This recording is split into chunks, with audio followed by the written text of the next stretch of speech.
car safety tips that every mom should know. So to tell us more, Ed Malikowski from Mal's Brother Auto Shop in Chicopee is here to show us more. Hey, how are you? Thanks for being here. No problem. My pleasure. All right, today you're going to teach us about airbag and seatbelt safety. Yes. All right, well, why don't you get in the car so we can start learning? I will explain it. All right. Let's start with seatbelts. We were talking earlier and you said there's a right and a wrong way to wear them. Yes, once you get your seat positioned properly, whichever way you want to, these are 3-position belts. You have a belt that obviously catches your waist, goes around here. You have a shoulder belt, which allows you to move freely. As you can see, it's very easily to move around. It is critical that this belt be in the middle of your shoulder blade. If by chance you have it off to the side, you're just going to roll right out of it. If you happen to have it too close to your neck, even under a slight impact or even a hard braking, this is going to have a tendency to roll up into your neck and into your ear and can do damage to your side of your face if possible. So if you're not wearing it right, you could get really hurt. Right, even without even getting into an accident.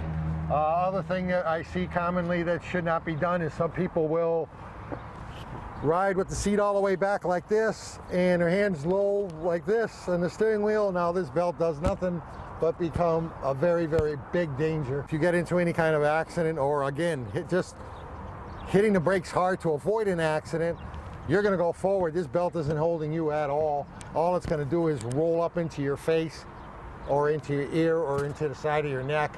If not, the least it's gonna do is give you a good sized rope burn here. If it was an impact, this is functioning not at all.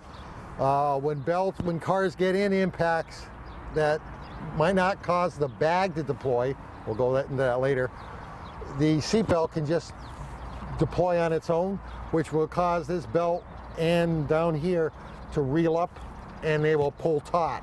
Now with this pulling taut, not attached to anything, it's pretty much just, it's just like a banjo string right here. And this thing's just gonna just gaff you in the neck or in the side of the face or into the ear because it's not attaching to anything. It's just gonna pull taut right like this. And you'll have a distance here between your chest, your neck, and the belt. And this belt is not going to move once it detonates. It'll pull so tight, it will not move, and yet your body has distance to move forward. Eddie also said to not buckle the passenger seat if nobody is in it. First of all, rule there, if nobody's sitting there, don't buckle the belt, okay? Some of these, what we call smart bags or relatively late model vehicles are going to have a seat sensor. And this sensor, there are many sensors in the seat, but one of which is a weight sensor. So if you have a tendency of putting a lot of bags or anything on top of this seat, it's going to think somebody's sitting in there. And if you do get into an accident, or maybe not even an accident, again, a minor one that might deploy the belt, it will deploy this belt thinking that somebody's sitting in here. Eddie told us to always be careful when putting things under the seat.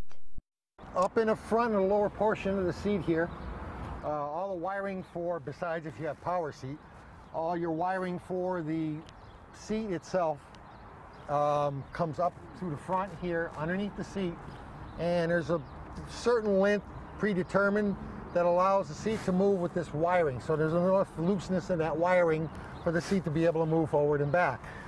Over a period of time or years, if you have a tendency of throwing stuff in back and it gets kicked underneath the seat, it can then jam, and when the seat gets moved forward and back, it starts to pull on these connectors, and it can do severe damage where all of a sudden, just because of an umbrella or a snow scraper in the winter that got jammed underneath the seat, that it pulls the wires out and the airbags will not, the system light will go on and the airbags will not work.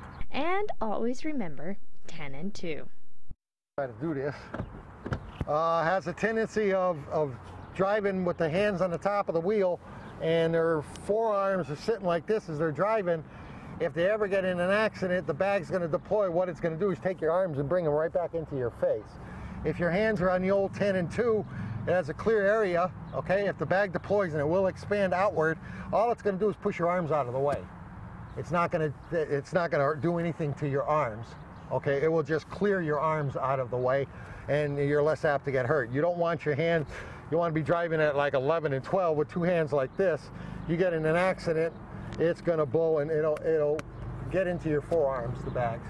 So to recap what Eddie taught us, keep the seatbelt in the middle of the shoulder blade. Also, keep the seat upright so the seatbelt will work properly. And don't buckle the passenger seat if no one is sitting in it. Be careful putting items underneath the seat because they could disconnect the airbag wires. And do not put heavy objects on an empty passenger seat. In case of an accident, your car might think someone is sitting in that seat and the airbags will deploy.